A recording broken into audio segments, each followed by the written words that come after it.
ከኢትዮጵያ ኤርፖርት ዛሬ ብቻ ከ150 ሰው በላይ ተመልሷል። ይህን ሰሞን ግርግር እንዳለ ሁሉም ሰው ያውቃል። በጣም በርካቶቻችሁ ይህን በተመለከተ ቪዲዮ እንድሰራ ጠይቃችሁኛል። ነገር ግን ምንም አይነት ቪዲዮ ከመስራት ተቆጥቤ ነበር። ምክንያቱ ደግሞ ትክክለኛውን መረጃ ልሰጣችሁ ስለፈለጉ ነው።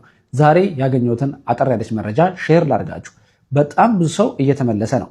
ነገር ግን የኢትዮጵያ አየር መንገድ ምንም አይነት በረራ አላቁምም። አሁንም እንደ ድሮ ከኢትዮጵያ ወደ ዱባይ ያለው በረራ እንደቀጠለ ነው።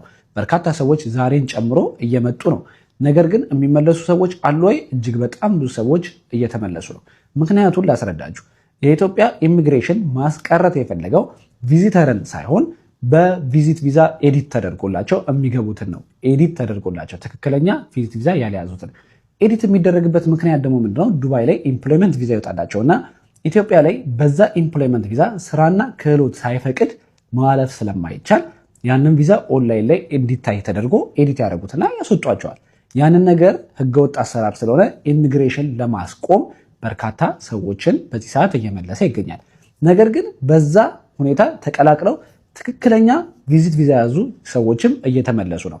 ስለዚህ ይሄ የሆነበትን ምክንያት እኔ እንግዲህ የራሴን መላምት ላስረዳችሁ።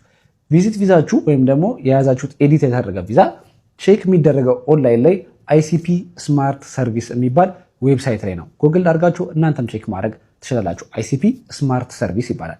አንድ ኢምፕሎይመንት የያዘ ሰው እና አንድ የ2 ወር ቪዛ የያዘ ሰው ሁለቱም እኩል ሰርች አድርጋችሁ አይሲፒ ስማርት ሰርቪስ ላይ ቼክ ብታደረጉት የሚገልጸው ሁለቱም የ2 ወር አክቲቭ የሆነ ቪዛ እንዳላቸው እንጂ ይሄኛው ኢምፕሎይመንት ነው ይሄኛው ቪዚት ቪዛ ነው ብሎ አይነግርም በግልጽ።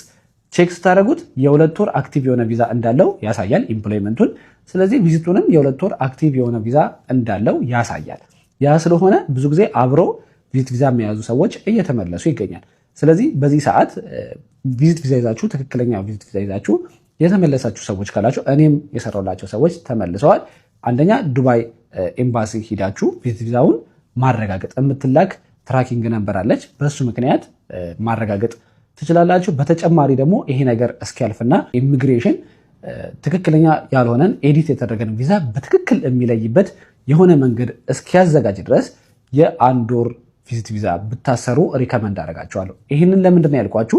የ1 ወር ቪዚት ቪዛ የያዘ ሰው አይሲፒ ስማርት ሰርቪስ ላይ ቼክ ሲደረግ የ30 ቀን ጊዜ እንዳለው ብቻ ነው የሚያሳየው። ስለዚህ የ2 ወር ቪዚት ቪዛ የያዘ ሰው ደግሞ ቼክ ሲደረግ የ2 ወር ጊዜ እንዳለው ነው የሚያሳየው። ኢምፕሎይመንት ቪዛ ደግሞ ሁሉም ኢምፕሎይመንቶች ቼክ ሲደረጉ የ60 ቀን ወይም ደግሞ የ2 ወር ጊዜ እንዳለው ነው የሚያሳየው። ስለዚህ አይሲፒ ስማርት ሰርቪስ ላይ ስለሚለያዩ የ1 ወርና የ2 ወር ልዩነት ስለሆነ የ1 ወር ቪዛ ያሳችሁ ሰዎች ግር የማሰኘት እድሉ ጠባብ ስለሆነ በቀላሉ የማለፍ እድል ይኖራቸዋል።